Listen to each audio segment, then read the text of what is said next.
За багш та нараас нэг гоё дуу сонсъё. Та нарын дуртай дуу сонсъё.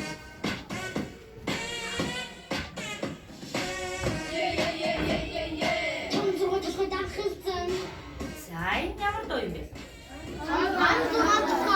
Энэ дуутай холбоотой та нар юу мэдэх вэ? Энэ дуу сонсох дуртай юу? Дуртай. За юу мэдэх вэ? Ямар кино вэ? Онцгой талбай. Киноноо байдаг тийм. За багшийн ч гэсэн тэр том 6 талбай гэдэг киног үзэх маш их дуртай. 3 удаа үзсэн мөртөө өөддгөө ш. Та нар зөндөө олон удаа үзчихсэн үү? Сонирхолтой юм лээ тийм. За тэгвэл бүгдээрээ мото урагхаас гадна гомдож бас уйлдаг гэсэн их бүгдээр уншижсэн тийм. Тэр ихтэйгээ холбоо энэ том 6 цагаан кинон дээр ямар байгалийн дүрслэл зураг гардаг вүлээ? За мото хэлтэй өгч та. Модны урагч аймадыг нь яасан? Хайрчсан байдаг. Тэр аймад ямар харагддаг вэ? Өнөр харанхуй хатчихсан тийм. Магадгүй тэр модод гомдсон уйлж байгаа болов? Уйлж байгаа.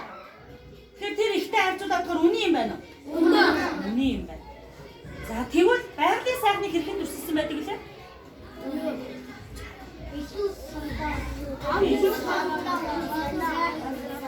Байгалийн хамгийн сайхан дүрслэлийг нөгөө цэрэн сараа хоёр цэрэн би сараа хоёрыг хамчаад өглөөс ирсэн чи янзын гоё цэвэр агаартай мал бэлчилсэн сайхан агаар байгаль өгцдөг тийм.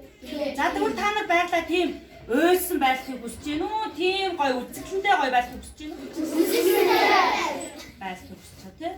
За тэгвэл бүгдээр өнөөдрийн хичээлээр бид нар энэ үзсэн кино, сонсдог дуу, уншсан ихээсээ сонноосоо хэрэгтэй зүйлийг нь авч өөрсдийгөө зорилго тохируулж мэдээлэл бичиж чадах уу? Чадах. Тэгвэл мэдээлэл бичин гэхээр бид нар их хүнд юм бодоод авахгүй юм биш. Өөрийнхөө үзсэн кинонд тулгуурлаад бичих юм байна. Чадах уу? Чадах. За тэгвэл бүгд минь хичээлдээ идэвхтэй оролцоороо өнөөдөр бүгдээрээ энэ 5-6 цагаан кинон дээрээ тулгуурлаад байгаль ихийнхээ тухай баримттай мэдээ бичнэ.